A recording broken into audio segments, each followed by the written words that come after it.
में आपका स्वागत है। मैं हूं मुकेश कुमार और आप देख रहे हैं जवाब तो चाहिए। जवाब तो चाहिए में आज हम बात करेंगे ह्यूमन मेटा न्यूरो वायरस यानी HMPV की। कोविड-19 की मार से दुनिया अभी बाहर ही आई थी कि HMPV ने नई तबाही के रूप में इंसानों की जिंदगी में एंट्री मार दी है। इस बार भी यह तबाही चीन से ही आई है। पिछले 3 महीने से लगातार यह वायरस चीन में पसर रहा है और चीन के साथ साथ इस वायरस ने अपने पैर मलेशिया, हांगकांग, जापान और दक्षिण अफ्रीका तक फैला लिए हैं और अब भारत में भी इसके निशान मिलने लगे हैं। अपुष्ट जानकारी के मुताबिक मलेशिया में इस वायरस से करीब 350 लोग संक्रमित हैं, तो जापान में इसकी संख्या 100 तक पहुंच चुकी है। हांगकांग और दक्षिण अफ्रीका में इसके मरीज अपेक्षाकृत कम है, फिर भी संख्या 50 से ज्यादा बताई जा रही है। चीन में इसके मरीजों की संख्या छुपाई जा रही है, लेकिन सूत्र बताते हैं कि यह संख्या हजारों में है। भारत में हालांकि इसके 3 ही कंफर्म मरीज हैं, जिनमें से 2 बेंगलुरु और 1 गुजरात के हैं, लेकिन लोगों में इस वायरस का डर बैठने लगा है। चीन में तो आपातकाल की जैसी स्थिति बताई जा रही है, लेकिन चीन की तानाशाह सरकार इसकी आधिकारिक जानकारी दुनिया को नहीं दे रही है। WHO भी अभी तक चुप्पी साधे है। चीन का विदेश मंत्रालय मामले पर केवल पर्दा ही नहीं डाल रहा है, बल्कि दुनिया को यह भी कह रहा है कि चीन की यात्रा करना अभी भी सुरक्षित है। हिंदुस्तान की मोदी सरकार इस मामले पर बारीक नजर बनाए हुए है। स्वास्थ्य मंत्रालय ने स्पष्ट किया है कि HMPV वायरस कोई नया वायरस नहीं है। भारत सहित कई देशों में यह प्रचलन में है। भारत सरकार अलर्ट मोड में है और विदेश से आने वाले यात्रियों की निगरानी की जा रही है। मंत्रालय ने श्वास संबंधी बीमारी के ग्रसित मरीजों को सावधानी बरतने और डॉक्टरों से सलाह लेने की एडवाइजरी जारी की है। कर्नाटक, गुजरात, दिल्ली और केरल की सरकार ने भी अलग अलग एडवाइजरी जारी की है। लोगों को मास्क पहनने, भीड़भाड़ से बचने और खाने से पहले साबुन से हाथ धोने के साथ साथ श्वास संबंधी किसी भी तरीके की दिक्कत होने की स्थिति में डॉक्टर से संपर्क करने की सलाह दी जा रही है और यही सलाह कोविड-19 के समय में भी दी जा रही थी। आज अपने प्रोग्राम में हम चर्चा करेंगे कि क्या HMPV वायरस कोविड-19 जितना ही खतरनाक है? क्या यह वायरस भी चीन के लैब में निर्मित है? क्या कोविड-19 की तरह यह वायरस भी विश्व की अर्थव्यवस्था को तहस नहस कर देगी? और सबसे महत्वपूर्ण ये कि क्या विश्व एक बार फिर महामारी के मुहाने पर खड़ा है? करेंगे चर्चा और चर्चा को आगे बढ़ाने के लिए हमारे साथ कुछ मेहमान होंगे, उनसे मैं आपका परिचय करवाऊंगा। लेकिन पहले हमने एक छोटी सी रिपोर्ट तैयार की है इस बीमारी पे और खासतौर पे चीन में जिस तरीके से ये पैर पसार रहा है उस पर हमने एक रिपोर्ट तैयार की है। रिपोर्ट तैयार करने के बाद आपको स्वास्थ्य मंत्री JP नड्डा जी का भी बयान आया है, वो भी आपको सुनवाएंगे। और इसके अलावा जिन राज्यों के स्वास्थ्य मंत्री ने जो भी एडवाइजरी जारी की है, उन्होंने क्या कहा एडवाइजरी जारी करते हैं, वो भी आपको सुनाएंगे। उसके बाद मेहमानों से परिचय करवाएंगे और फिर चर्चा की शुरुआत करेंगे। तो पहले देखते हैं छोटी सी रिपोर्ट।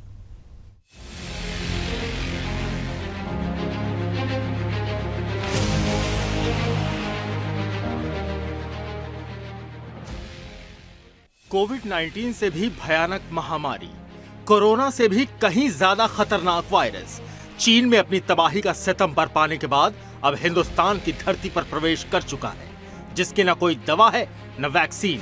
और इस लाइलाज खतरनाक तबाही का नाम है HMPV यानी ह्यूमन मेटाप्यूनो वायरस, जो एक RNA वायरस है जो पिछले 6 दशकों से दुनिया में मौजूद है। HMPV की पहली बार पहचान 2001 में हुई।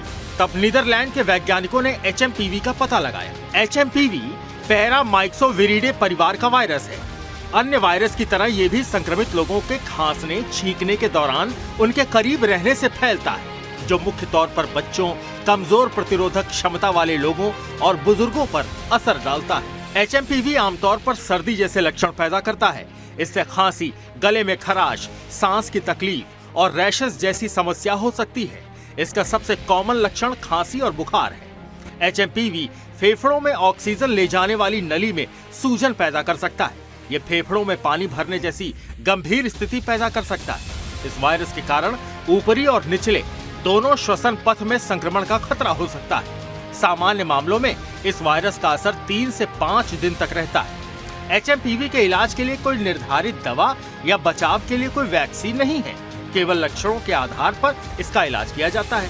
HMPV वायरस के दौरान तरल पदार्थों का सेवन करना महत्वपूर्ण है, ताकि शरीर को हाइड्रेटेड रखा जा सके। वायरस से जूझ रहे लोगों को लक्षण हल्का करने के लिए कुछ दवाएं भी दी जा सकती हैं, लेकिन वायरस को खत्म करने लायक उपचार अभी तक मौजूद नहीं।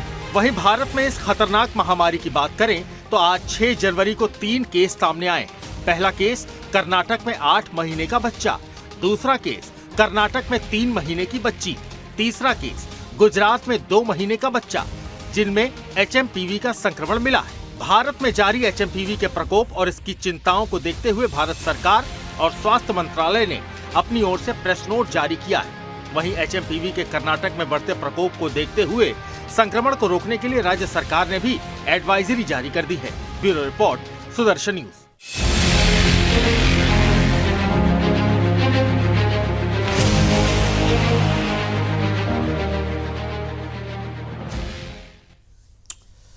तो खतरा है क्या? यह जो बीमारी है, जो वायरस है, ये कोरोना से ज़्यादा खतरनाक है या क्या? जिस तरीके से चर्चा हो रही कि कोरोना के बाप की एंट्री हो रही है, लौट रहा है कोरोना और भी ज़्यादा मजबूत फॉर्म में।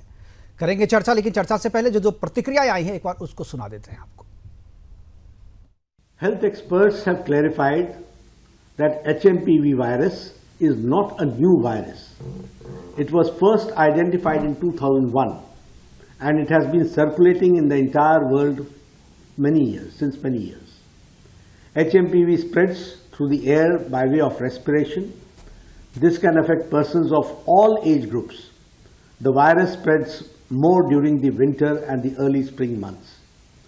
On recent reports, the cases of HMPV in China, the Health Ministry, the Indian Council for Medical Research, and the National Center for Disease Control are keeping a close watch on the situation in China as well as in the neighboring countries.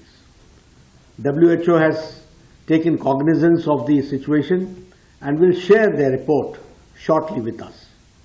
The country data for respiratory viruses available with Indian Council for Medical Research, ICMR, and the Integrated Disease Surveillance Program has also been reviewed, and no surge in any of the common respiratory viral pathogens is observed in India.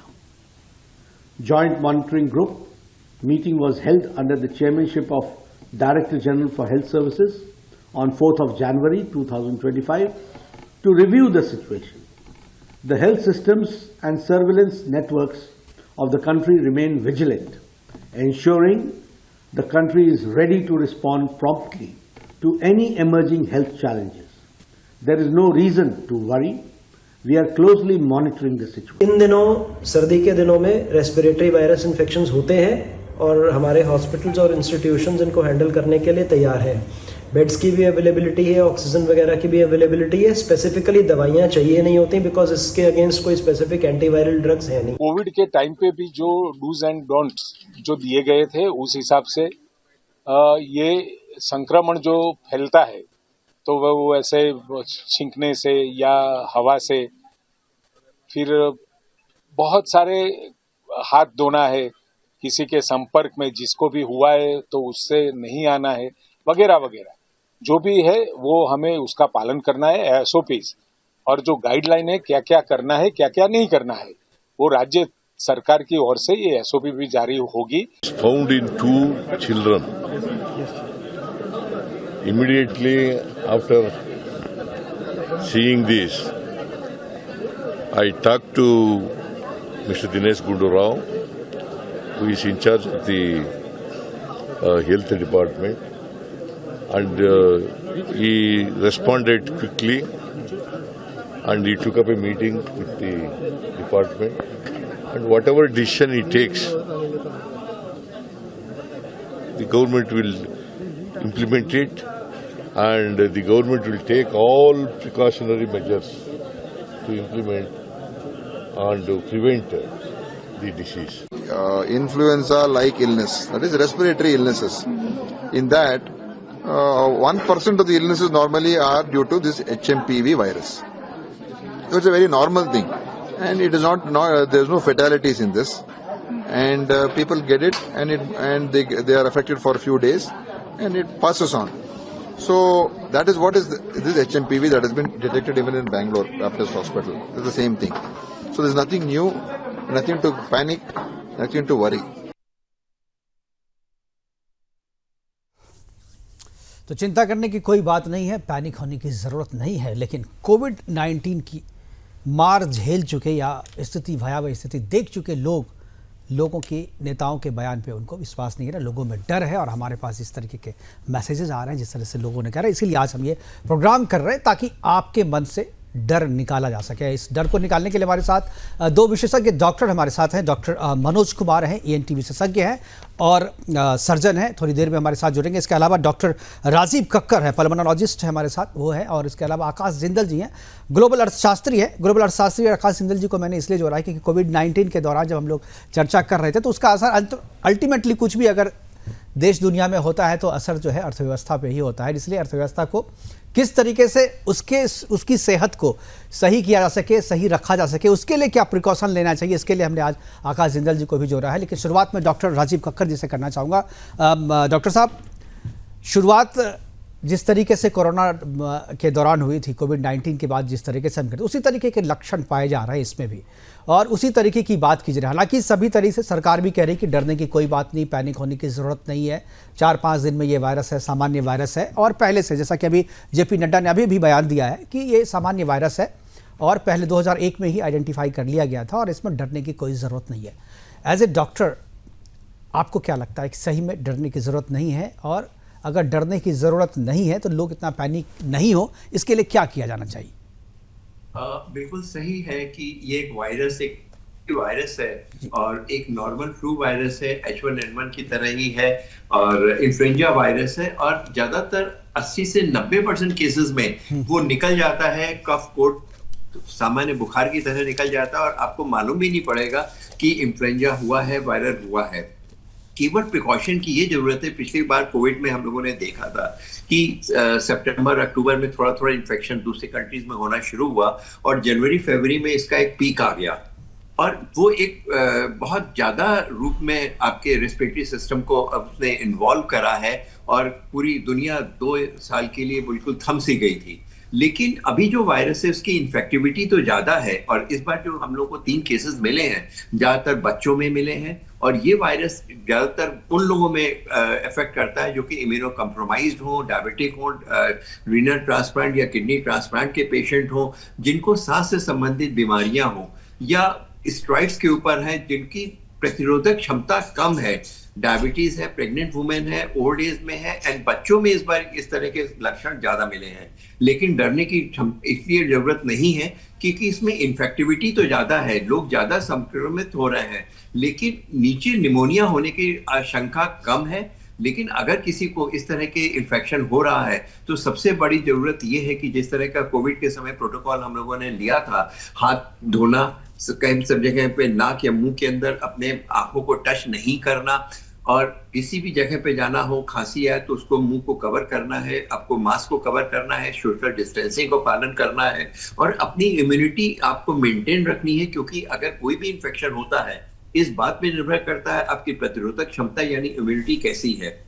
इसके लिए 6 से 7 घंटे की नींद, स्वच्छ खाना, alcohol या tobacco का उपयोग नहीं करना, प्रॉपर एक्सरसाइज करना, ये कुछ चीजें हैं जो कि बहुत ज्यादा जरूरी होती हैं।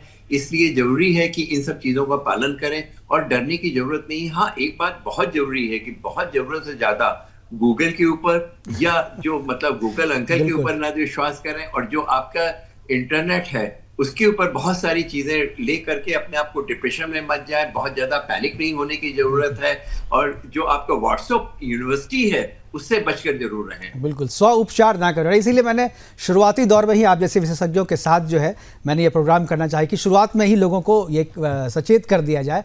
डॉक्टर मनोज कुमार भी हमारे साथ जुड़ गए हैं, ENT विशेषज्ञ हैं और सर्जन भी हैं और इस तरीके के मामलों में बहुत अच्छी समझ रखते हैं। चूँकि हमारे परिचित हैं तो इस तरीके के प्रिकॉशन की बात वो सामान्य बीमारी में भी हमारे साथ करते रहते हैं।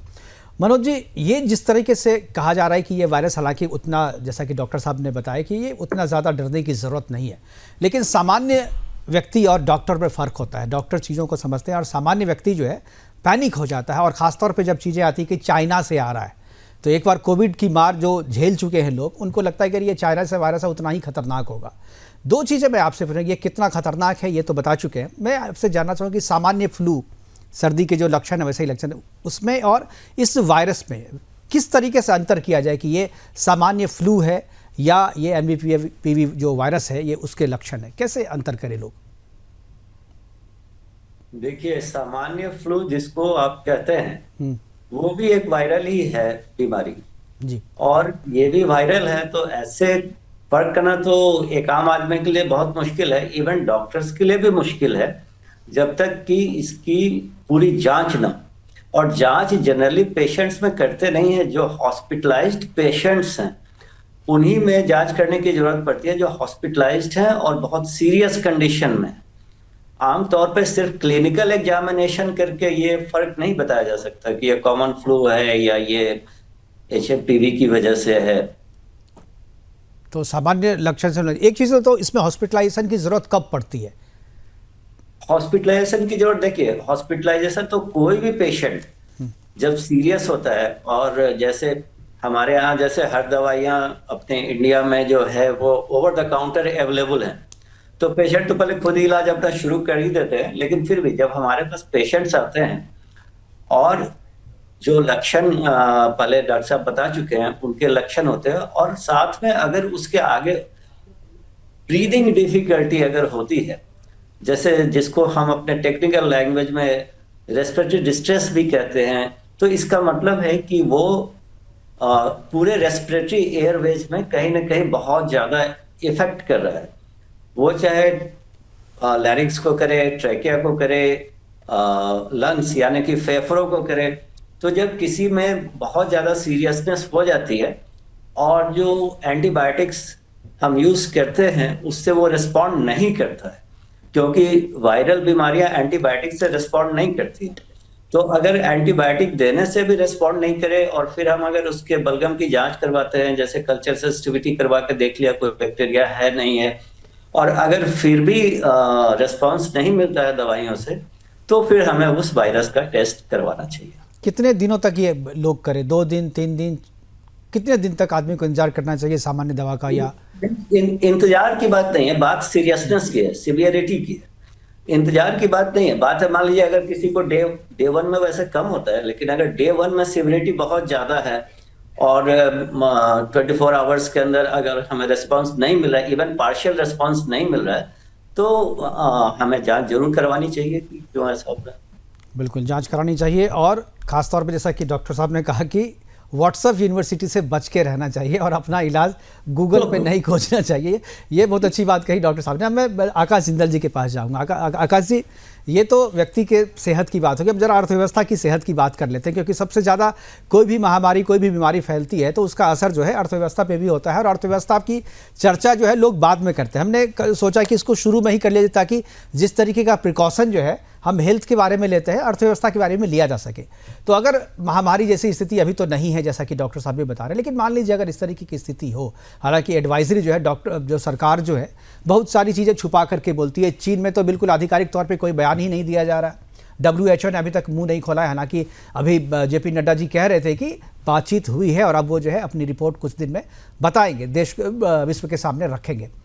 जो अर्थव्यवस्था चीन से हमारी बहुत सारी लगी हुई है, हमारा जो संबंध है चीन से, क्या आपको लगता है कि कोविड के बाद जो स्थिति हुई थी उस स्थिति पे हमारा देश या विश्व ना पहुंचे, उसके लिए क्या प्रिकॉशन लिया जाना चाहिए इस इनिशियल स्टेज में? मुकेश जी, सबसे पहले तो आपको मुबारकबाद दूंगा और धन्यवाद करूंगा, क्योंकि 2 बजे से इस चीज को लेकर लगातार शो कर रहा हूं, लेकिन आपने शो अलग पैटर्न पे रखा है। आपने पहले 2 बहुत टैलेंटेड डॉक्टर्स को बिठाया है जिन्होंने वो जो खौफ है उसको क्लैरिफाई किया है, जो टेरर फैला हुआ उसको क्लैरिफाई किया है। तो इस अलग तरीके से शो करने के लिए आपको बहुत बहुत धन्यवाद और मुबारक। जनता के लिए ये बहुत अच्छी सोशल सर्विस होगी। अब जहां तक आ जाती है इकोनॉमी की बात, मुकेश जी, इकोनॉमी की सच्चाई ये है, वो शोले फिल्म का गब्बर सिंह सबको याद है मुकेश जी, वहां गब्बर सिंह कहीं ज्यादा गब्बर सिंह का खौफ था जो गब्बर सिंह ने इंश्योर किया हुआ था। वही आज हालात इकोनॉमी के हो रहे हैं। इकोनॉमी उसी घबराहट को दस्तक दे रही है जो कोविड-19 में हुआ था, क्योंकि कोविड-19 में हुआ क्या था, ग्लोबल इकोनॉमी काफी हद तक तबाह बर्बाद हो गई थी। आपको तो याद है, आप वेटरन जर्नलिस्ट हैं, कितने शो उस समय आपने किए हैं। दुनिया भर की इकोनॉमीज की GDP नेगेटिव में चली गई थी, अनएम्प्लॉयमेंट चरम पे थी, और बहुत से बिजनेसेस और कंपनीज जो उस टाइम बैठ गए या तबाह हो गए, आज तक खड़े नहीं हो पाए। तो वो जो डर है, वो जो भय है, वो इकोनॉमी से जुड़े हुए लोगों को वही कोविड-19 जो मैं गब्बर सिंह की बात कर रहा था, वही याद दिलाता रहता है कि कहीं वो चीज ना हो जाए, और इसलिए पैनिक है, घबराहट है, और घबराहट बहुत ज्यादा है। और अब अच्छी है कि हमारे डॉक्टर साहिबान ने बड़ी चीजें क्लैरिफाई की हैं, खासकर गूगल यूनिवर्सिटी, व्हाट्सएप यूनिवर्सिटी बहुत अच्छे इन्होंने कमेंट्स किए हैं। लेकिन एक चीज यहां मैं बता दूं, अब क्या है, जब कोविड-19 हुआ था ग्लोबल इकोनॉमी की सेहत ठीक थी, उस समय कोविड-19 का इंपैक्ट पड़ा जिससे ग्लोबल इकोनॉमी काफी हद तक जख्मी हो गई। लेकिन आज ग्लोबल इकोनॉमी ऑलरेडी जख्मी हालात में है। कोविड-19 के सदमे से हम पूरी तरह उभरे नहीं है। Russia Ukraine war global economy को इंपैक्ट कर रही है। इजराइल का इशू ग्लोबल इकोनॉमी को इंपैक्ट कर रहा है। जर्मनी को आपको पता ही है क्या हालात हो रहे हैं। उसके अलावा पाकिस्तान की जंग हो रही है। चाइना ताइवान को लेके आंखें दिखा रहा है। बांग्लादेश में क्या हो रहा है आपको पता है। तो कहने का मतलब यह है कि भगवान ना करें ये उसकी तरफ स्प्रेड करता है, तो इस बार ग्लोबल इकोनॉमी उसको सहन नहीं कर पाएगी। ये पहले से ही जख्मी है, अब जख्मी के ऊपर और जख्म हो जाए और इंजरीज हो जाए तो बहुत बुरा हाल होगा। तो हालात, डर है, घबराहट है, खौफ है। रह रह के कोविड-19 याद आता है। डॉक्टर साहब को धन्यवाद दूंगा कि चीजों को क्लैरिफाई कर रहे हैं, लोगों के मन से पैनिक एक चीज आकाश जी कहते हैं, आप बोल रहे हैं डर है, डर तो है, लेकिन डर तो एक बिजनेस है दुनिया में। इस डर के कारण ही तो बहुत सारे बिजनेसेस चल रहे हैं। और ख़ासतौर पे कहते हैं कि दो लॉबी है विश्व में जो पूरे विश्व को ऑपरेट कर रही है, एक फार्मा लॉबी है, दूसरा आर्म्स लॉबी है। तो क्या इसमें उस तरीके की कोविड के दौरान भी ये चर्चा हुई थी, और कोविड के दौरान भी लोगों ने कहा था, बहुत सारे लोग हैं, मैं जो एक फ्रांस के जो साइंटिस्ट है जिन्होंने इसके एड्स का जो उन्होंने निकाला था, वैक्सीन निकाली थी, उन्होंने उनसे मेरी बातचीत हुई थी। उन्होंने कहा था कि ये सारा फेक है, कोविड की जो वैक्सीन है, जो मास्क पहनने के लिए किया जा रहा है, सब चीज़ फेक है। और उन्होंने बहुत सारे सेमिनार भी किए थे और उसमें भी उन्होंने सब ये कहा था। क्या ये डर का बिजनेस है? क्या ये फिर से एक दूसरा डर जो है बिठाने की कोशिश की जा रही है हमारे और आपके दिमाग में? मुकेश जी, बहुत बढ़िया सवाल पूछा आपने। आपने कहा कि डर बिठाने की कोशिश की जा रही है। मैं तो आपको बता रहा हूं, तब से जो फोन कॉल्स हो रहे हैं मेरे इकोनॉमिस्ट के और जो लोग मार्केट से कनेक्टेड, उनमें डर तो ऑलरेडी बैठा हुआ है। डर को तो थोड़ा सा जो है और चिंगारी देनी है। तो ऐसे में बहुत जरूरी है कि आप जैसे रिस्पॉन्सिबल चैनल, आप जैसे सीनियर जर्नलिस्ट और जो डॉक्टर साहिबान बैठे हुए हैं, ऐसे लोग आए, लोगों को चीजें बड़े कैटेगरिकली तरीके से उनके सामने रखें कि ये चीजें हैं, ये प्रिकॉशंस हैं। जैसे भी डॉक्टर साहिबान ने बताया कि उस तरीके से पैनिक करने की जरूरत नहीं। तो आपने बहुत सही प्रश्न पूछा कि डर बैठ जाएगा। डर तो बैठा हुआ है, उसको तो हल्का सा और थपथपाना है और बैठ जाएगा। क्योंकि कोविड-19 की मेमोरीज नहीं भूले मुकेश जी। जिन लोगों की कंपनी और बिजनेस तबाह हो गई, उसके बाद खड़े ही नहीं हो पाए, उनके बारे में सोचिए। जिन लोगों के परिवारजन नहीं रहे, उसके बारे में सोचिए। जिन लोगों के बिजनेस को ऐसा नुकसान हो गया, आज तक रिकवर नहीं कर पाए, उनके बारे में सोचिए। तो डर तो ऑलरेडी बैठा हुआ है। हाँ, उस डर को डिस्पेल करना है, उस डर के मिथ को क्रैक करना है, और उसमें हमारी मेडिकल फ्रेटर्निटी बहुत अच्छा जो है रोल प्ले कर सकती है। जो सीरियस मीडिया है आप जैसा, और जो अच्छी मेडिकल फ्रेटर्निटी है, वो अच्छा रोल प्ले कर सकती है। अदरवाइज डर को तो बस थपथपी देनी है। डर तो ऑलरेडी जो है, बिल्कुल, ये डर कितना बैठ गया है। मैं जब से इस प्रोग्राम के बारे में मैंने सोशल मीडिया पे जब से ट्वीट किया है इसको, तो लेकर के बहुत सारे सवाल हमारे पास आ रहे हैं। और जो सामान्य सवाल है वो सवाल लेकर के मैं अब उनको मैंने कोई जवाब, मैंने कहा कि हमारे प्रोग्राम में देखिए, और मैं हमारे जो एक्सपर्ट डॉक्टर बैठे हुए मैं उन्हीं से ये सवाल पूछता हूँ। सबसे पहले जो सबसे ज़्यादा जो पूछ रहे हैं उनमें से कह रहे क्या इसकी कोई वैक्सीन है, क्या वैक्सीन इसका निकाला जाएगा? लोगों में जो डर है, मैं डॉक्टर मनोज, मैं आपसे पूछना चाहूँ, क्या इसकी कोई वैक्सीन है या कोई वैक्सीन निकाली जा सकती है? नहीं, अभी फाइनल कॉमन के यूज के लिए कोई वैक्सीन बनी नहीं है। हालांकि अमेरिका में एक कंपनी है, उसने उसको बनाया है, लेकिन अभी सिर्फ उसको फेज 1 ट्रायल के लिए अप्रूवल मिला है वहां पे। और इतना देखिए, जैसे ये हमारे सब लोग बैठे हैं, मैं एक बात इसमें जोड़ना चाहूंगा कि एक स्टडी हुई थी वर्ल्ड में, जिसमें कि ये निकल के आया कि 5 साल के बच्चे में ये जो वायरस का इन्फेक्शन है, ये सारे बच्चों में किसी न किसी रूप में हो चुका होता है। अब ये है कि कई वेरिएंट ऐसे होते हैं जो कुछ ज्यादा जो म्यूटेंट वेरिएंट होते हैं या ज्यादा विरुलेंट होते हैं, उनसे डरने की बात है। नहीं तो मेरे ख्याल से अभी तक इतना पैनिक होने की जरूरत ही नहीं है। और मेरा ख्याल है कि इतनी चिंता की जरूरत नहीं है। बिल्कुल, इतनी देखिए आप डॉक्टर हैं तो आपको लग रहा है कि चिंता की जरूरत नहीं, लेकिन मैं कह रहा हूँ सोशल मीडिया पे जो सवाल पूछे गए हैं, मैंने इसीलिए प्रोग्राम भी किया और इसीलिए आप लोगों से पूछा। डॉक्टर राजीव कक्कर, जो दूसरा सवाल हमसे जी अभी फाइनल फेज में वैक्सीन आई नहीं है। ओके। अभी सिर्फ उसको फेज 1 ट्रायल के लिए अप्रूवल मिला है यूनाइटेड स्टेट्स ऑफ अमेरिका में। जी डॉक्टर राजीव कक्कर, अब मैं आपसे दूसरा सवाल पूछा जो हमारे पास दर्शकों ने पूछा, वो कह रहे क्या ये कैसे फैलता है, क्या ये हवा से फैलता है, क्या ये छूने से फैलता है, किस तरीके से फैलता है ये? देखिए, ये जैसे कि और रेस्पिरेटरी इन्फेक्शंस होते हैं, वायरस होता है, ये एयरबॉर्न होता है, यानी जब आप खांसते हैं या चीखते हैं तो एक पर्सन से दूसरे पर्सन में पहुंचता है। हाथ शेक करने से, अगर आप हाथ से शेक करते हैं, अगर आप किसी से मिलते हैं और जितने लोगों से हाथ शेक करते हैं उससे फैलता है।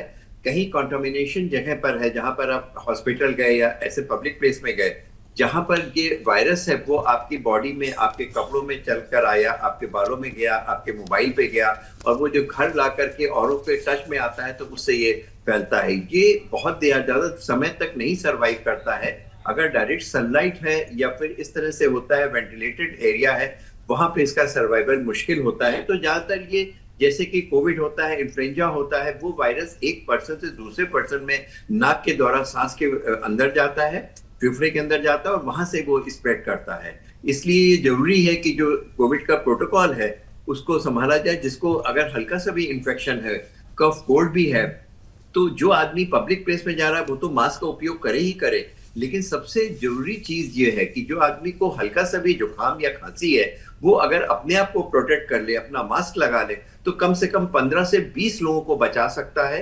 इसलिए जरूरी है कि जब भी आपको ये इन्फेक्शन हो तो आप पब्लिक प्लेस में है या अपने वर्क प्लेस में है तो अपने आप को प्रोटेक्ट करें, रिपीटेडली धोते रहें, साबुन से, पेपर सोप मिले उससे धो लें, कोई स्टेरिलाइजर मिले तो उससे धो लें। तो एक प्लेस पे जाने के बाद जब दूसरी प्लेस चेंज करें तो अपने हाथ को अच्छे से वॉश कर लें, डिस्टेंसिंग रखें। अगर आपके पास मास्क नहीं है तो एक रुमाल को कपड़ा रख करके कवर कर लें और ज्यादातर लोगों से बहुत हाथ ना मिलाएं, पब्लिक प्लेस में ना जाएं, अगर जाएं तो अपने आप को सोशल डिस्टेंसिंग का पालन करें और इन्फेक्शन को स्प्रेड करने से बचें। प्रिवेंशन इज ऑलवेज बेटर कि आपको इन्फेक्शन हो जाए उसके बाद हम जाकर के मेडिकल स्टोर में जाकर के मेडिसिन लें।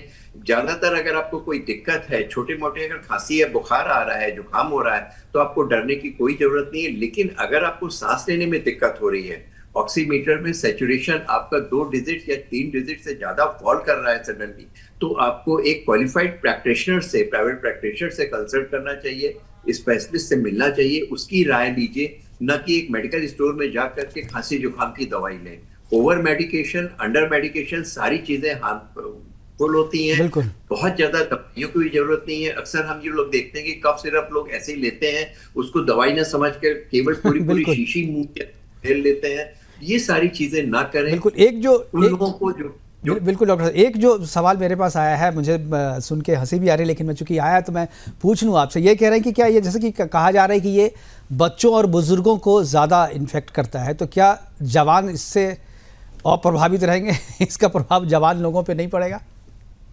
देखिए, एज फैक्टर कुछ काउंट नहीं करता। ये बात सही है कि इस बार जो वायरस है, जो 3 केसेस हुए हैं उसमें ज्यादातर बच्चे हैं या बुजुर्ग, इसलिए क्योंकि इम्यूनिटी कम है। जिस भी कोई इन्फेक्शन होता है वो 2 चीजों पे डिपेंड करता है, आपको इन्फेक्टिविटी यानी कि जिस चीज से इन्फेक्ट हो रहा है वो कितना स्ट्रांग है और आपकी इम्यूनिटी कैसी है। अगर सपोज करिए कोई 25 या 30 साल का लड़का है, स्मोकर है, ड्रिंक करता है, उसकी लाइफ स्टाइल प्रॉपर नहीं है या वो इम्यूनो कम्प्रोमाइज्ड है, उसको कोई इन्फेक्शन है, डायबिटीज है, उसकी इम्यूनिटी कम है, और एक 60 साल का बंदा है, वो हेल्दी है, एक्सरसाइज करता है, वो डेली अपने वर्क कर रहा है, टाइम से उठता है और 6-7 घंटे की नींद लेता है, तो शायद उसका इन्फेक्शन 30 साल या 25 साल के कोई भी इन्फेक्शन की बात, हम इसी इन्फेक्शन की बात नहीं कर रहे, कोई भी इन्फेक्शन होने के चांसेस ज्यादा होते हैं एज कंपेयर टू उन लोगों में जो कि अपने लाइफ स्टाइल को प्रॉपर रखते हैं या वो लोग जो कि अपने आप को बहुत ज्यादा ओवर स्ट्रेन करते हैं। और मेंटल स्टेज भी बहुत जरूरी होती है। जैसे कोविड के पीरियड में हम लोगों ने देखा कि इन्फेक्शन होना, उसकी वजह से बीमार पड़ना एक अलग चीज है, लेकिन जितनी साइकोलॉजिकल प्रॉब्लम हुई है, जितनी उनको मेंटल स्ट्रेस हुई है, लोग 10-10, 12-12 घंटे टीवी के सामने केवल नेगेटिव न्यूज पढ़ते रहे हैं, व्हाट्सएप पे चेक करते रहे हैं और वो सारी चीजें करते रहे जिनकी कोई जरूरत नहीं होती है, तो जो भय है, ये भय या डर भी आपकी इम्यूनिटी को, आपकी प्रतिरोधक क्षमता को कम करता है। इसलिए जैसा कि डॉक्टर साहब ने भी कहा है, जैसा आपने कहा है, पूरी इकोनॉमी फेल हो जाती है, आपकी वर्किंग कंडीशन फेल हो जाती है, लोगों के बिजनेस खत्म हो जाते हैं। आज ही देखिए, अगर तो आप तो बैठे हुए हैं साथ में, कि शेयर मार्केट ही 1000 पॉइंट से नीचे चला गया जस्ट बिकॉज कि एक भय हुआ कि एक कोविड या इस तरह का कोई इन्फेक्शन आ रहा है। चर्चा कर रहे हैं कोरोना के बाप की चर्चा कर रहे हैं लोग, जैसा कि सोशल मीडिया पे कह रहे हैं कि कोरोना के बाप की वापसी हुई है। डॉक्टर मनोज, आपसे मैं जो हमारे पास जो सवाल आ रहे हैं उनसे दो सवाल मैं आपके लिए रखा हूँ। एक जो कह रहे हैं जी, आकाश जी कुछ कह रहे हैं जी। मुकेश जी, डॉक्टर साहब का धन्यवाद करूंगा, सोशल डिस्टेंसिंग की बात कही, लेकिन एक सवाल है जिसका जवाब हम सबको देना है जी। अभी हमारे सामने बहुत मेगा इवेंट्स आ रहे हैं। 13 जनवरी से मेगा इवेंट सामने है जो हमारे लिए बहुत पवित्र और पावन है, महाकुंभ। डॉक्टर साहब ने बात की सोशल डिस्टेंसिंग की।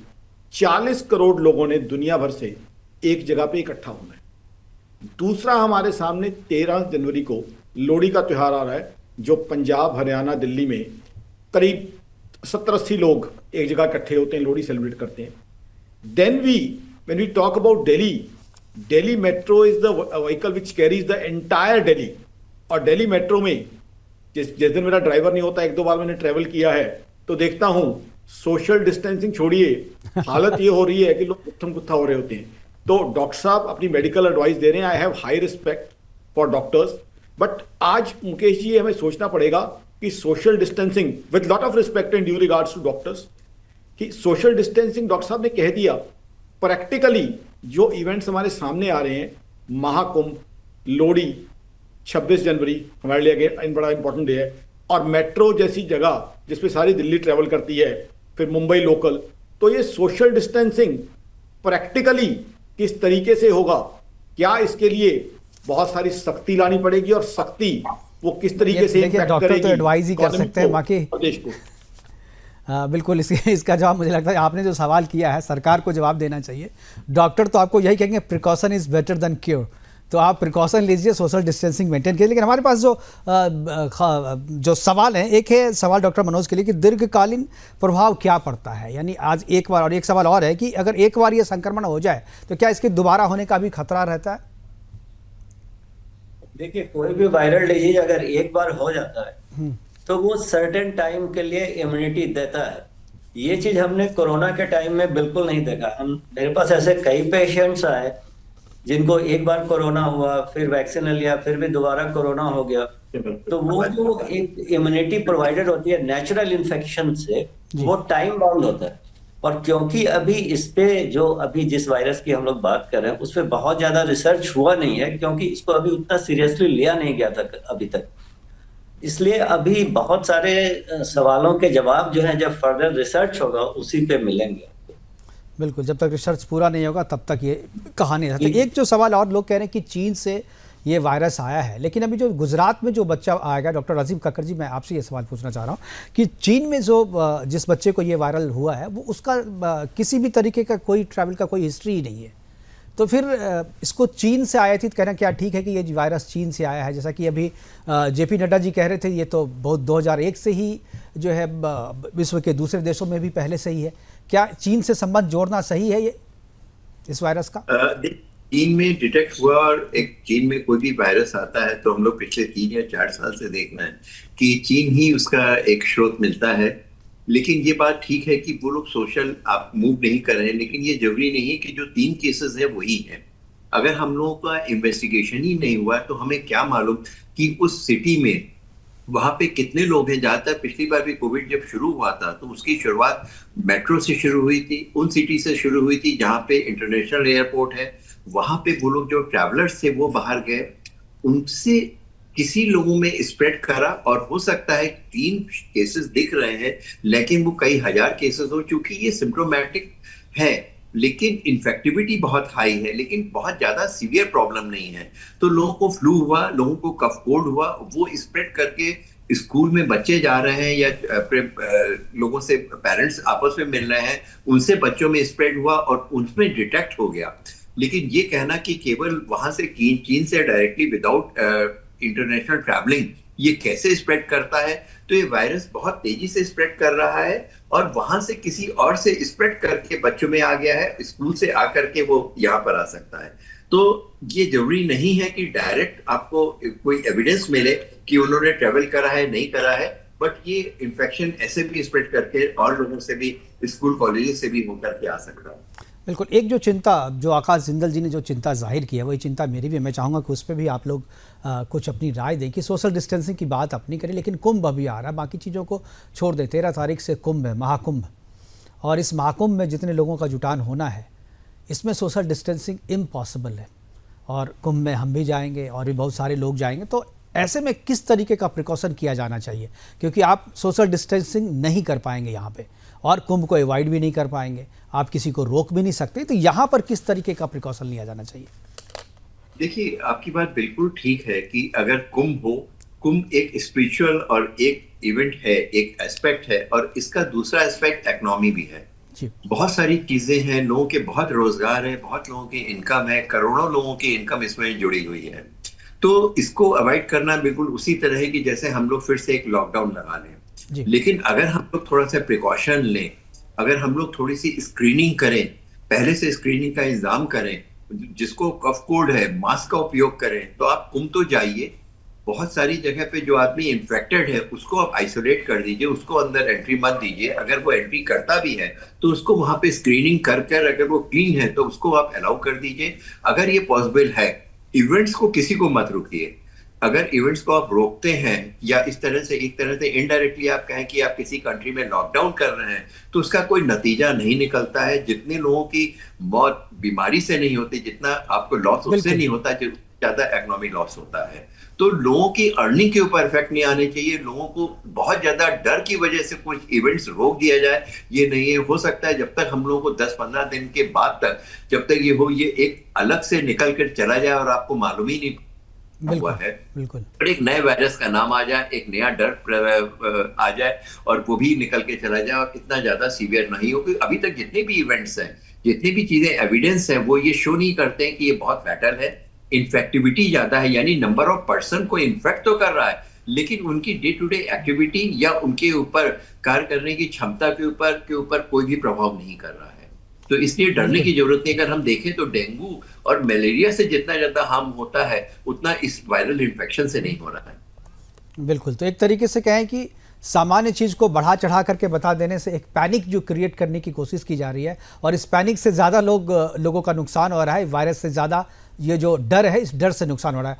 एक चीज़ और मैं डॉक्टर मनोज जी से पूछूंगा, हमारे पास अब समय की कमी है, किस तरीके का प्रिकॉशन रखा जाना चाहिए? तो सब आपने बताया, खान पीने में, खाने में, अपने रोज़ के व्यवहार में किस तरीके से आदमी चेंजेस लाए या किस तरीके की चीज़ों को अपनाए ताकि इस अपना इम्यून सिस्टम भी बढ़ाया जा सके और इस तरीके के वायरस से भी आप जो है बच सके? देखिए, कुछ जो जनरल चीजें हैं वो कर सकते हैं। खाने पीने पे तो कोई रोक नहीं है, जिसको जो मर्जी आए खाए, unless until they are allergic to that food. उस भोज्य पदार्थ से अगर उनको एलर्जी नहीं है तो आराम से खा सकते हैं, कोई दिक्कत नहीं है। और दूसरा क्या था आपका?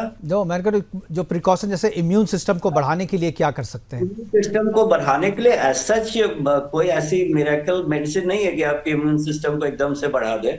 घटाने के लिए तो बहुत सारी दवाइयां हैं, लेकिन बढ़ाने के लिए बहुत नहीं है। तो उसमें तो जो जनरल चीजें हैं, जैसे डॉक्टर साहब ने पहले ही बताया, डॉक्टर कक्कड़, कि आप एक्सरसाइज करें, अपना जो रूटीन है उसको मेंटेन रखें। अगर आप डायबिटीज के पेशेंट हैं तो अपने शुगर को कंट्रोल में रखें, और इस तरह से जो भी एक हेल्दी लाइफ स्टाइल जिसको हम बोलते हैं, स्मोकिंग ना करें, हाँ, तो इन सब चीजों से फायदा मिलेगा, बचा जा सकेगा। और ये जो कुंभ मेले की और इस पे बात हो रही थी, तो मेरे दिमाग में एक और विचार आ रहा था कि इसमें लोगों को जागरूक करने की जरूरत है। मान लीजिए अगर किसी को खांसी है, सर्दी है, बुखार है, सेल्फ रेगुलेशन, जी, वैसे भी ट्रैवल नहीं करना चाहिए। उनको खुद से ही सोचना चाहिए, भाई मुझे भीड़ में नहीं जाना चाहिए, बाकी लोगों को इन्फेक्शन हो सकता है। तो इस तरह से कुछ अवेयरनेस फैलाने से भी काम बन बिल्कुल अवेयरनेस हो, और लोग जो है खुद जिम्मेदार अगर हों तो इस तरीके की चीज़ों से बचा जा सकता है। ये तो व्यक्ति की बात है। मैं अर्थव्यवस्था पे आता हूँ। अर्थव्यवस्था की सेहत को बचाने के लिए क्या किया जाना चाहिए, प्रिकॉशन क्या लिया जाना चाहिए? आकाश जिंदल जी। प्रिकॉशन सबसे बढ़िया तो ऐसे अच्छे डॉक्टर साहब को लाना चाहिए। इन्होंने एक बहुत अच्छी बात कही है कि शायद 10-15 दिन बाद ये खत्म हो जाए और हमारा डर ऐसे ही रह जाए, इस तरह की चीजें आ जाएं। और मुकेश जी आपको धन्यवाद दूंगा, इस तरह की चीजें जनता में आ जाएं तो जनता का बहुत हौसला जो है बढ़ेगा। अब अर्थव्यवस्था के लिए बहुत जरूरी है कि पहले से ही प्रिकॉशन ली जाए, सोशल डिस्टेंसिंग और बाकी सारे नॉर्म्स को। बहुत सी चीजें कोविड में ऑनलाइन हो गई थी, काफी चीजें उस समय ऑनलाइन हो गई थी, तो ऑनलाइन एक्टिविटी पे बढ़ावा दिया जाए, लोग से समझाया जाए कि ये हो सकती है। और सबसे पहले लोग अपने आप को उन सारे जो है जो रेगुलेशंस है इसके लिए प्रिकॉशन के लिए वो फॉलो कर लें और अपना बचाव कर लें, वो बहुत बहुत जरूरी है। और जैसा कि बिल्कुल सही कहा, जैसा कि डॉक्टर मनोज ने जैसा कहा कि जिम्मेदार हो जाए आदमी खुद, क्योंकि उसे तो पता है कि मुझे खांसी हो रही है, बाकी लोगों को तो जांच के बाद पता चलेगा, लेकिन आपको तो पता है कि आपको खांसी है, तो आप नहीं जाएंगे। तो मेरे ख्याल से ये बहुत ज़्यादा ज़रूरी है कि आप अवेयरनेस फैलाएं, और ये प्रोग्राम मैं उसी अवेयरनेस के लिए कर रहा हूं ताकि लोग जानें और खुद जिम्मेदार बने और खुद को लगे कि अगर हम बीमार हैं, हमें खांसी हो रही है, तो हम खुद ही वैसी जगहों पे नहीं जाएं, खासतौर पे कुंभ जैसी जगहों पे। मुझे लगता है कि ये सबसे अच्छा उपचार होगा। डॉक्टर कक्कर। बिल्कुल सही बात है, जैसा कि डॉक्टर साहब ने भी बताया कि प्रिवेंशन हमेशा बहुत अच्छा होता है। स्वयं अपने आप को ही कंट्रोल करें, वो सबसे अच्छी चीज है। जो कुछ चीजें जैसे आपने इम्यूनिटी के लिए कहा है, तो जैसे कि डॉक्टर साहब ने भी कहा है, अपनी इम्यूनिटी के लिए बहुत जरूरी है, जो हम लोग सबसे बहुत कम ध्यान देते हैं, आपकी नींद, स्लीप। जो एडल्ट की स्लीप का आवर्स है, वो भी रात की नींद, वो 6 से 7 घंटे या 8 घंटे है, वो भी रात की नींद। ऐसा नहीं कि 4 घंटे रात को सो या 2 घंटे दिन में सो करके पूरा कर लें, या वीकेंड में जाकर के हम पूरे हफ्ते की नींद पूरी कर लें, क्योंकि बैंक का अकाउंट नहीं है, चला जाए। एक नींद एक ऐसी चीज है जो आपकी इम्यूनिटी, प्रतिरोधक क्षमता, आपकी मेंटल स्टेबिलिटी, आपकी इमोशन सबको कंट्रोल करता है, आपकी बॉडी को प्यूरिफाई करता है, आपकी मेमोरी को आपको कंट्रोल करता है। तो आपकी नींद बहुत जरूरी है।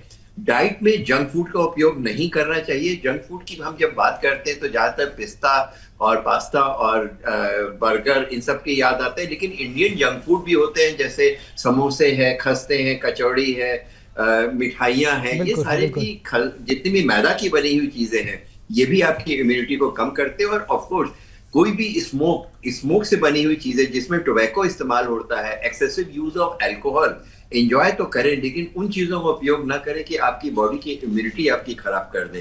तो नींद, खान पान, एक्सरसाइज और पॉजिटिव थिंकिंग, नेगेटिव लोगों से ये सारी चीजें अगर आप दूर रख लें तो शायद आप हेल्दी रहेंगे, आपको किसी बीमारी को ही नहीं देंगे कि आपको प्रॉब्लम हो। बिल्कुल, बहुत अच्छी बातें कही आपने डॉक्टर कक्कर, डॉक्टर मनोज और आकाश जिंदल जी, और हमारे साथ जुड़ने के लिए बहुत बहुत धन्यवाद आपका। आप केवल जुड़े ही नहीं बल्कि आपने अपनी महत्वपूर्ण जानकारी हमारे दर्शकों के साथ साझा की है। और मुझे लगता है जितने भी दर्शक हमारे इस प्रोग्राम को देख रहे होंगे, कोरोना के बारे में जो डर उनके दिल में था और कोरोना का जैसा जो डर था इस वायरस के बारे में, वो डर उनके दिल से खत्म होगा। और सबसे अच्छी बात जो डॉक्टर मनोज ने बताया कि आप जो है खुद जिम्मेदार बने और इस वायरस को फैलने से रोकें। और जब आपको खुद पता है कि हम इन्फेक्टेड है किसी वायरस से, तो आप खुद जो है वैसे जगह पर ना जाएं, पब्लिक प्लेस पे ना जाएं और इस तरीके के वायरस को पसरने से, फैलने से रोकें। फिलहाल अभी के लिए इतना ही, दीजिए इजाजत, नमस्कार।